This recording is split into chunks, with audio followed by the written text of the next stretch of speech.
Hey guys, it's Toby Morrison from CFS Health, and in today's video I wanted to talk about the 7 worst things about chronic fatigue syndrome. Now, this isn't a pity party, this isn't to talk about how bad it is all the time, and I'm not going to talk about the range of symptoms that you're experiencing. There's a whole other video for that. But I really wanted to capture the 7 worst things about chronic fatigue syndrome. 1, so you can really relate to it.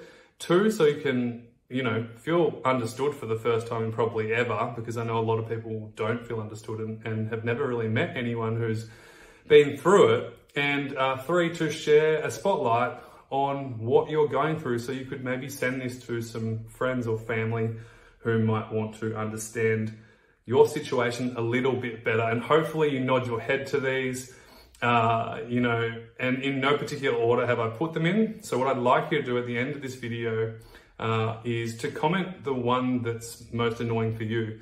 And at the end of this video, I'm going to give some practical steps for your recovery, as well as share with you the 7 worst things right now. So the first one is the invisible illness. Now, this one's just so true, because, with chronic fatigue syndrome, you can't really see it. If you walk down the street with a broken arm, with a cast on, it's so clearly obvious that that person is struggling and has hurt themselves. With chronic fatigue syndrome, you can't see the cast, you can't see the pain, you can't see the suffering, you can't see the symptoms, you can't see the person laying in bed for 7 days straight to be at the event that you see them at. And you don't see the after effect that that may cause for someone as well. And so the biggest problem that I know with a lot of our members who say this, they say the worst thing is when someone comes up to them and says, "But you look fine." And it's like, yeah, I might look fine, but I'm clearly not fine, because this sucks and I don't want to be in this experience. And so I think number 1 is definitely an invisible illness. It's not like a broken arm where you can see it very clearly and go, "Oh my God, are you okay?" In fact, it's usually the opposite of that. So for anyone out there who feels like, this is what you're going through, it's very true that sometimes this can be such an isolating illness because you just can't see it. It's really hard to see. It's not like a broken arm that, the public eye can see so easily. Number 2, not knowing what's wrong with you for a very long time. I think that's such a challenging thing to go through when you're going through chronic fatigue syndrome, is that, for a long time, you just don't know what's wrong with you. And you're constantly wondering, am I dying? I know, like, one of the biggest complaints that my members have, and I certainly went through when I was suffering many, many years ago, I literally felt like my body was dying. And it was scary. It was like, oh my God, like, what's actually happening to me? The symptoms, the suffering, the pain, the excruciation, the excruciating pain, and then also the exhaustion on top of that, like just literally feeling like I was getting less and less energy every single day. And so it almost felt like I was slowly decaying and slowly dying. And, when you've got muscle aches and pains and excruciating pain throughout your entire body, you genuinely do feel like that. So I think number 2 is not knowing what's wrong with you for a very long time. Scary, confusing, and already on top of what you're experiencing is just another bit of hardship that you have to go through when you're going through this. And I'm with you all the way. Like, I feel your pain right now. I've been through what you're going through, so I get it. Number 3, and this is a big one that I see with so many of our members, and this is not to everybody, but this is to the majority, is being dismissed by doctors and left feeling hopeless. And this isn't to degrade doctors out there. There are some amazing doctors out there. We work with some of the best doctors out there. In fact, we've had medical professionals reach out to us from Stanford, who are really impressed and really back our program. We've got some of their clients or their patients are in our program. We've got an amazing doctor inside our program who runs a workshop every single month. So we're all for great people supporting, people with chronic fatigue syndrome all around the world. However, unfortunately, a lot of people are dismissed by their doctor. they're kind of told, you know what, there's nothing wrong with you, or they're told, you know, it's just a virus, sleep it off or sweat it out or push yourself a bit more or eat better and sleep better and exercise more. And you know, unfortunately, we had a member recently who joined our program, and, you know, she was so upset because her doctor basically said, there's nothing I can do for you. Good luck. And again, this isn't to say that every doctor's like that. They're certainly not. There's some brilliant doctors that I personally know and work with. However, one of the worst things about chronic fatigue has to be that, you know, being dismissed by someone who you respect higher to get some advice from, and they basically disregard you and dismiss what you're going through. I think that's very, very challenging, you know, to be basically told that, you know, it's all in your head, or, you know, you're just making it up, or you just need to get on with your life and you need to motivate yourself. Some of the craziest comments have come from people with a medical degree to say, you know what, you know, you need to get pregnant, or you need to sit in a sauna, or you need to push yourself, or not be so depressed all the time. And these kind of off-the-cuff comments can be very detrimental. And fortunately, you know, there's other great practitioners out there and medical professors who do help people and do realize and actually validate what you're going through. And, you know, the biggest reason why I started this recovery program over 10 years ago is because I wanted to help people on a practical day-by-day level where they weren't getting the help anywhere else. You know, doctors don't have the time to really prescribe to you what you need to do on a day-to-day basis on a holistic level. But anyway, that's number 3, being dismissed by doctors and left feeling hopeless. And again, not all doctors. Number 4, friends and family not understanding. I think this is a big one. And, you know, we see this in our community. We have a private group where all our members chat with each other. And the best part about it is they're finally understood. They don't have to explain themselves at all, and they're totally supported. And I think the biggest thing with chronic fatigue syndrome, again, it's that invisible illness, you know, and I guess if you never had it, would have you understood what someone who's going through chronic fatigue syndrome is feeling? You probably wouldn't. However, now that you're going through it, you have the compassion, you have the understanding of how excruciatingly painful it can be to go through something like this. So number 4 is friends and family not understanding, and that creates separation, that creates a gap, it creates isolation, and basically there's this feeling of not really feeling supported, understood, or acknowledged. And this isn't to say that you need to carry on and basically talk about how bad you are all the time. We don't encourage that at all, but it's important to point out that, you know, having a friend and family members who can really just support you, even if they don't truly understand, but if they support you and acknowledge you for where you're at and what you're going through, it's a lot more helpful than not at all. So that's number 4.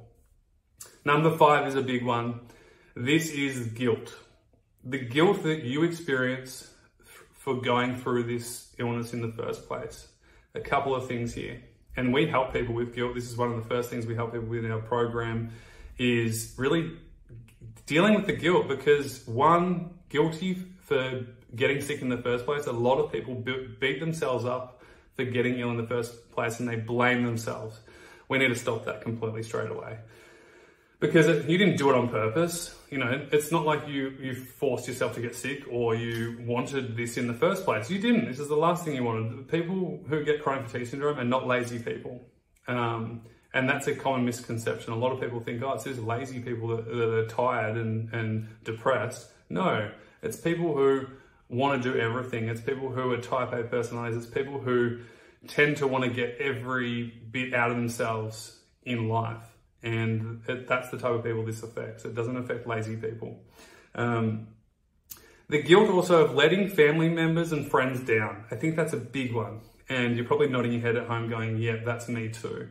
And so, you know, one of the things to acknowledge is, you know, this is where we can express boundaries and really kind of build a relationship around open communication and expression. And you'll find that most people would say, don't be silly, like don't feel bad about what you're going through. It's just that we tend to overthink about it when we're going through this. And, you know, there's also that guilt of, you know, not improving fast enough, or, you know, spending thousands of dollars on different things and feeling the pressure of it not working, and then letting family members down because of that. And that needs to go. That's an unhealthy expectation to place upon yourself that's actually going to get in the way of your recovery. Number 6, people thinking it's all in your head and that you just need motivation. Kind of touched on this before, but I think this is a big one. You know, and it still happens to this day. You know, whenever I go camping or surfing, or I'm in a different place and I meet someone new, and they say, so what do you do? And I say, well, you know, we run a worldwide online recovery program. We help people with chronic fatigue syndrome. We help them improve their quality of life and health and well-being and get them back into life. And they say, oh, chronic fatigue syndrome, isn't that just psychological? And it's like, oh, not again. And so there's this lack of information, there's this lack of awareness out there where most people, not most, but some, genuinely just think, oh, chronic fatigue syndrome is just in your head and you just need to be more motivated. Simply not true. If that was the case, you'd be totally fine already, because you're the type of person who usually is motivated, usually is positive.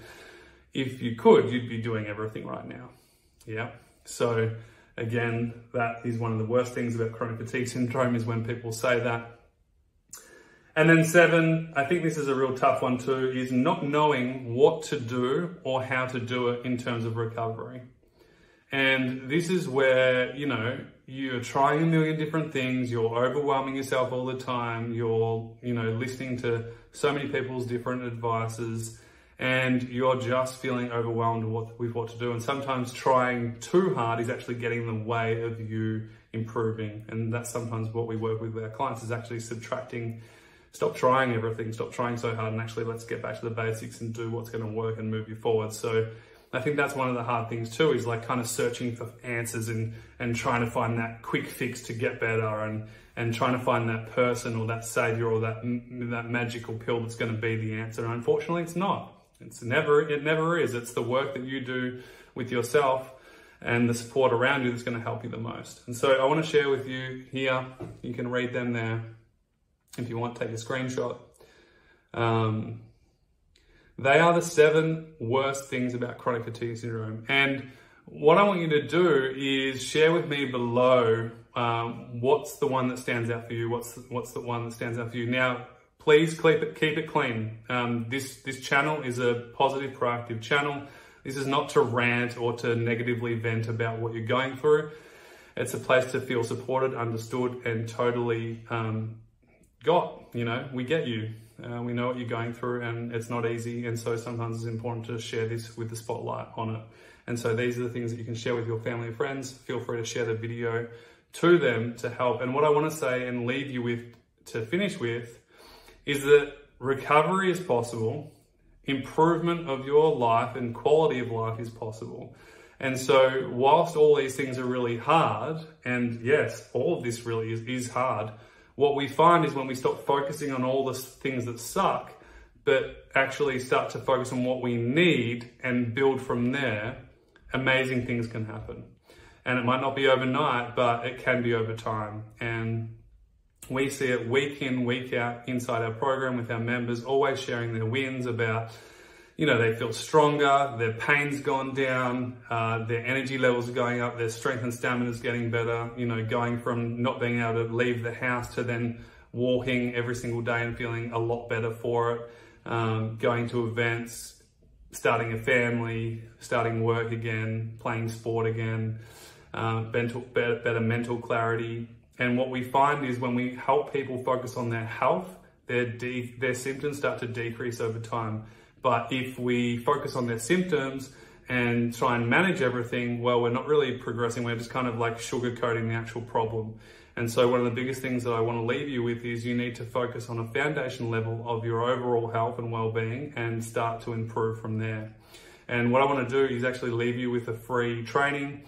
It's one of my most popular ones. And one of the things that I find most people struggle with chronic fatigue syndrome is the ups and downs, the pushing and the crashing. And so I'll leave a link below for the baseline training, and this will help you figure out where you're at and where you can start to build from right now, rather than constantly waiting to feel good, then you push yourself, then you crash. You need a baseline to establish a foundation which you can build from, and over time you'll build on step by step and start to make progress, and that's what we help our clients with. So I'll leave that description below. Just click on it. We'll send you a few emails to remind you to watch it. And we'll also send some other helpful resources to you, which will help you with your recovery. So I hope that helps. Leave a comment below if you resonate and relate to this. Again, this wasn't a pity party video, but more of an awareness video on what's it actually bloody like to go through chronic fatigue syndrome, because it is fucking hard. It's exhausting, it's excruciating, and it's painful. And it's really isolating and lonely. And so, one of the things is we need to reverse that and do the opposite of those to start to support ourselves to move forwards in the direction that we want. So I hope this video helps. I hope it hits home, and we'll speak to you soon. Check out all the other videos on the channel. There's literally hundreds of them, and I'm sure you'll find a helpful one in there for you. Speak to you soon. Bye for now. Oh, and make sure you subscribe. The subscribe rate's going up and up every single month. And the more you do that, and the more videos you watch, the more it'll help reach other people and help other people too. So leave a comment below, let us know what you resonated with today, and we'll see you in a video soon. Bye for now.